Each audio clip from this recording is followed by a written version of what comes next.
अस्सलाम वालेकुम students, welcome back to the channel mathematics by Arif Panjwani. Second है मैथमेटिक्स का लेक्चर नंबर 3 है और आज जो मैथ्स लोग कवर करेंगे वो है हमारे पास 12.1.4। ठीक है, इसको कवर करेंगे जिसमें हमें डिस्टेंस के फॉर्मूले और को गो थ्रू करना है कि किस तरीके से बेसिकली फॉर्मूले होते हैं यहाँ पर।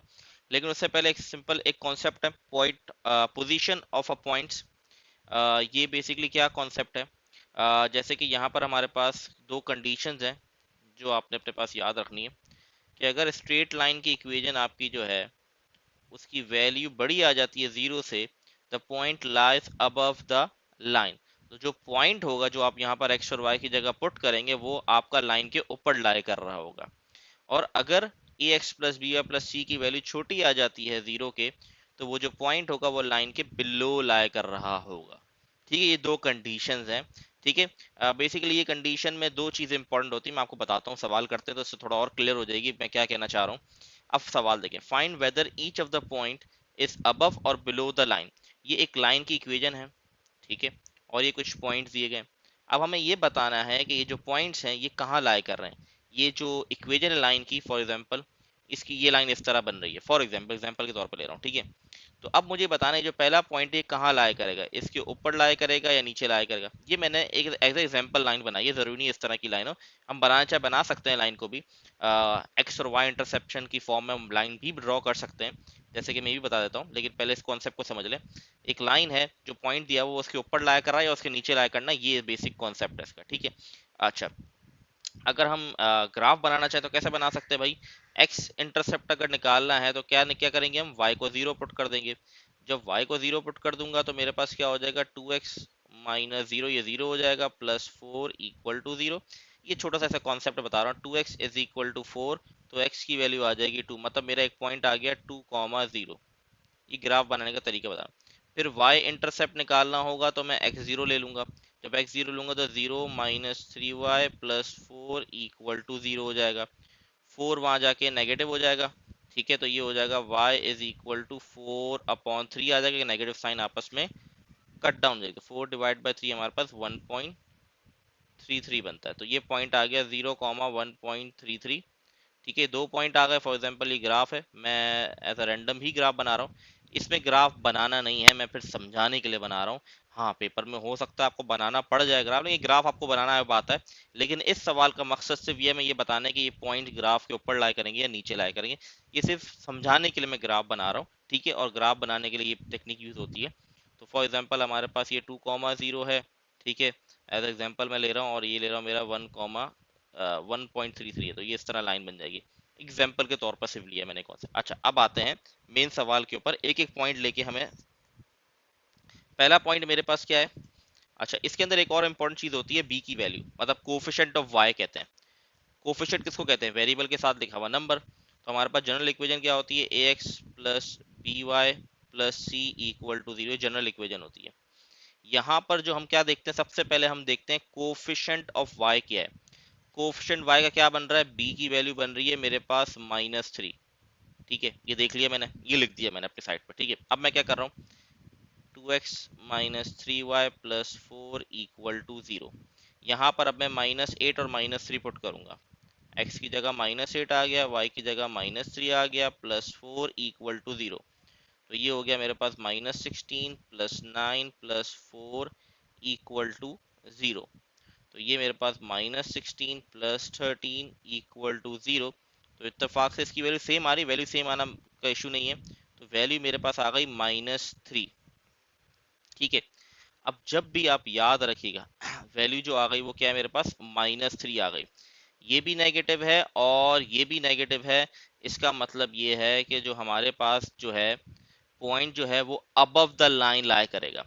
अब आपके जहन में सवाल होगा, सर आपने तो ऊपर बताया था कि ये अगर वैल्यू जीरो से जीरो, मतलब वैल्यू जो है जीरो से छोटी होगी तो ये बिलो द लाइन होगा। तो ये क्या कहानी है? ये कहानी बेसिकली ये है, हम इसके अंदर दो चीजें देखते हैं। सबसे पहले हम बी की वैल्यू को देखते हैं। ठीक है, कि बी की वैल्यू मतलब कोफिशिएंट ऑफ वाई को देखते हैं कि वाई का कोफिशिएंट बेसिकली हमारे पास क्या है। ठीक है, वाई के कोफिशिएंट देखने के बाद हम ये कंडीशन लगाते हैं, अगर दोनों की कंडीशन मैच करे, मतलब ये भी नेगेटिव है और ये भी नेगेटिव है, अगर दोनों ही नेगेटिव आ गए, दोनों ही सेम साइन आ गए, तो हम कहते हैं भाई अबव। ठीक है, हम कहते हैं अबव द लाइन। ठीक है, याद आ गए, समझ आ गए। कोफिशिएंट ऑफ y की वैल्यू देखेंगे और फिर हम पॉइंट्स पुट करके देखेंगे। अगर दोनों सेम आ जाए, सेम का मतलब वैल्यू सेम की बात नहीं कर रहा, मैं साइन सेम की बात कर रहा हूं। दोनों की साइन अगर सेम आ जाए, चाहे वो नेगेटिव आ जाए दोनों की, चाहे वो पॉजिटिव आ जाए, तो हम लिखेंगे अबव। ठीक है, आई होप ये वाली बात क्लियर होगी। मैं एक बार फिर चेक कर लेता हूँ। -8 था, 2 8 16 हो गया, 3 3 9 हो गया पॉजिटिव। ठीक है, ये प्लस का 4 था, तो ये मेरे पास 13 हो गया, 13 -3 आ रहा है। ठीक है, तो अगर दोनों की साइन सेम आ जाएगी, ठीक है, तो हम कह देंगे अबव। अगर दोनों की साइन डिफरेंट आएगी तो हम कहीं बोलो, आप सब कुछ छोड़ दें, आप ये कंडीशन ना भी याद रखें तो मसला नहीं है, लेकिन ये कंडीशन पता होनी चाहिए। बेसिकली लॉजिकली आपको चीज पता होनी चाहिए, लेकिन मैं सिंपल कह रहा हूँ, आपने कोएफिशिएंट ऑफ y देखना है और फिर पॉइंट पुट करके देखना है। अगर दोनों की साइन सेम आ जाती है तो आप कहोगे अबव द लाइन, अगर दोनों की साइन डिफरेंट आ जाती है तो आप कहोगे बिलो द लाइन। ठीक है जी। अच्छा जी, अब नेक्स्ट हम देख लेते हैं। दूसरा पॉइंट हमारे पास है 10 और -5। अच्छा, और बहुत सारी कंडीशंस से इसको मैच किया जा सकता है, लेकिन ये बेहतर लगी तो मैं इसी हिसाब से करा रहा हूँ। अच्छा जी, अब हम 10 और -5 पुट कर रहे हैं। अच्छा, बी तो हमारे पास सेम ही है ना, -3। ठीक है, यहाँ 10 आ गया, यहाँ -5 आ गया, +4 = 0। ये 20 +15 हो गया, +4 = 0। तो ये तो क्लियरली दिख रहा है, ये पॉजिटिव आ रही है। ठीक है, ये वैल्यू मेरे पास क्या आ रही है, 35 39 बन रही है, जो कि 0 से बड़ी है। इन दोनों की साइंस डिफरेंट है तो मैं कह दूंगा ये बिलो द लाइन। ठीक है, अब थर्ड पॉइंट को देख लेते हैं हम। थर्ड पॉइंट हमारे पास जो है, इसको मैं रब कर देता हूँ। 2 ये आ गया -35, -3 यहाँ 9 आ गया, प्लस का 4 = 0। तो ये -70 -27 +4 = 0। तो ये बन जाएगा मेरे पास 70, और ये माइनस का 97 +4 = 0। तो ये माइनस का 93 आ गया, दोनों की साइन सेम आ गई, तो ये हमारे पास बन जाएगा अबव द लाइन। ठीक है, तो आई होप ये वाला कॉन्सेप्ट आप लोगों को क्लियर होगा। बहुत ही सिंपल सा कॉन्सेप्ट था, कोई मुश्किल कॉन्सेप्ट नहीं है। ठीक है, बस थोड़ा सा चीज़ों को याद रखना है। तो दोनों की साइन कोफिशिएंट ऑफ y, और जो हमने पॉइंट्स पुट किए, अगर दोनों की साइन सेम आ जाती है तो अबव, चाहे वो पॉजिटिव क्यों ना हो, सिर्फ नेगेटिव की कहानी नहीं है। अगर दोनों की साइन पॉजिटिव भी होती तब भी ये होता। ठीक है, तो ये बात याद रखिएगा। तो आई होप ये आप लोगों को सवाल क्लियर होगा। ये एमसीक्यूज में भी आ सकता है, हो सकता है 2 नंबर का पार्ट भी बनकर आ जाए, लेकिन आपको ये आना चाहिए, क्योंकि 4 नंबर का सीआरक्यू आना, हो सकता है 2 2 नंबर के 2 पार्ट आके आ जाए। ठीक है, तो उसमें से एक पार्ट इस तरह का कुछ पूछा जाए, 2 3 आपको पॉइंट्स दीजिए, पूछा जाए बताएं अबव द बिलो द, क्योंकि इस तरह के सवाल आ सकते हैं सीआरक्यू के अंदर। क्योंकि इस साल के पेपर के अंदर कुछ ऐसे सवाल जो बहुत ही आसान थे, बहुत ही आसान। ठीक है, वो इंशाल्लाह जैसे आएंगे बताता रहूंगा। अच्छा, नेक्स्ट हमारे पास है distance from point two line. अगर मेरे पास एक पॉइंट दिया हुआ हो और एक लाइन दी हुई हो, तो उसका डिस्टेंस अगर मुझे निकालना है तो उसके लिए ये फॉर्मूला यूज हम करते हैं, ax1 + by1 + c mod upon root a² + b²। क्योंकि डिस्टेंस कभी नेगेटिव में नहीं हो सकता, तो अगर ऊपर नेगेटिव आ भी जाता है तो मॉड की वजह से वो नेगेटिव खत्म हो जाएगा। ठीक है, अब यहाँ पर हमें कैसे वैल्यूज, ये जो 2 और 1 है, ये क्या, ये तो x1 और y1 है। अब a b c की वैल्यू कैसे निकलेगी, जनरल इक्वेशन हमारे पास ये होती है। तो a यहाँ पर 15 के बराबर है, b यहाँ पर -8 के बराबर है, c यहाँ पर -5 के बराबर है। सारी वैल्यूज आ गई, बस फॉर्मूले पुट कर रहे हैं।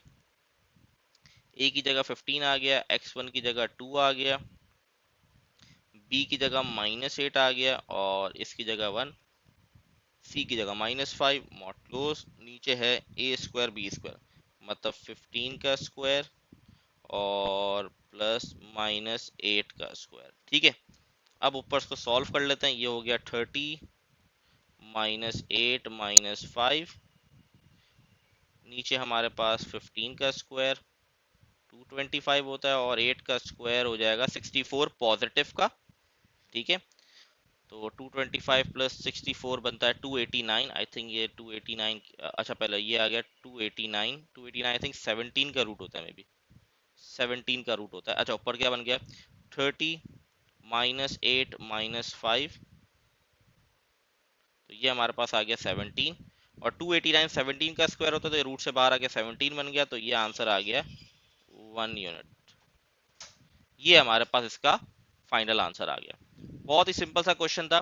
ये फॉर्मूला हम कब यूज करते हैं, फिर रिपीट कर, जब आपको एक पॉइंट दिया हुआ हो और आपको एक लाइन की इक्वेशन दी हो और आपको डिस्टेंस निकालना हो, तो ये फॉर्मूला हम इस्तेमाल करते हैं।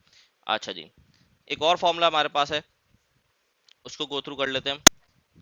ये concept distance between parallel line, दो पैरेलल लाइन के बिटवीन अगर हमें डिस्टेंस निकालना है तो हम ये वाला फॉर्मूला यहाँ पर यूज करते हैं। अच्छा ठीक है, पैरेलल लाइन के दरमियान हम ये वाला फॉर्मूला यूज करते हैं। तो सबसे पहले तो इसके अंदर फॉर्मूला हमारे पास सी वन माइनस सी टू अपॉन रूट ए स्क्वायर बी स्क्वायर फॉर्मूला होता है।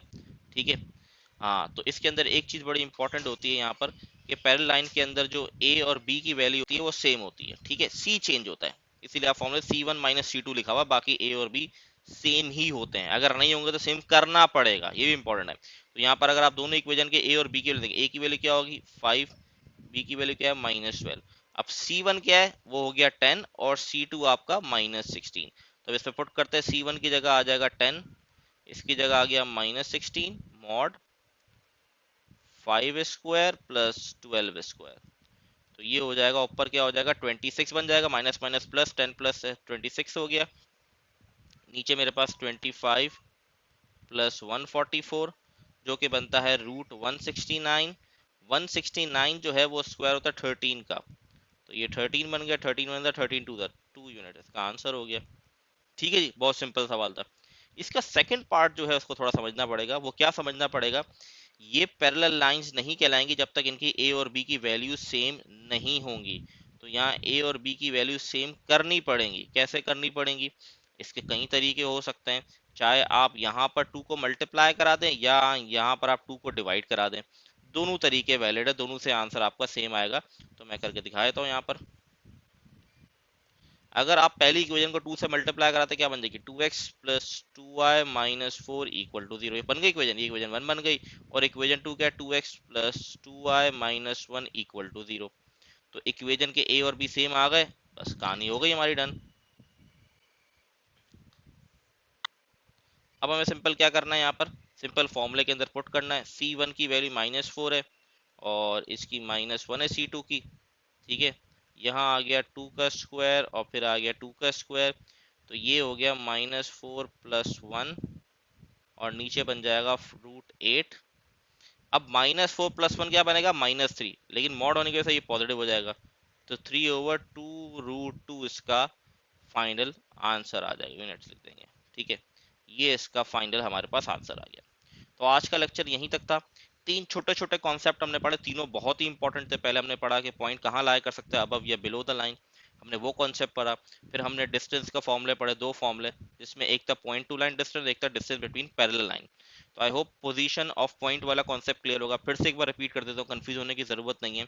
सबसे पहले आपने कोएफिशिएंट ऑफ y देखना है, उसकी जो भी वैल्यू है उसकी साइन को ध्यान में रखना है। फिर आपने जो पॉइंट दिए हैं उसको पुट करना है इक्वेशन के अंदर। अगर दोनों की साइन सेम आ जाती है तो आप कह दोगे अबव द लाइन। अगर चाहे वो नेगेटिव है पॉजिटिव है, it doesn't matter, value matter नहीं करती, साइन मैटर करती है। और अगर दोनों की वैल्यू जो है डिफरेंट आ जाती है, एक की वैल्यू नहीं सॉरी साइन, एक की नेगेटिव एक की पॉजिटिव, तो आप कहेंगे बिलो द लाइन। ठीक है, आई होप ये क्लियर होगा। इंशाल्लाह नेक्स्ट वीडियो में नेक्स्ट टॉपिक मूव करेंगे।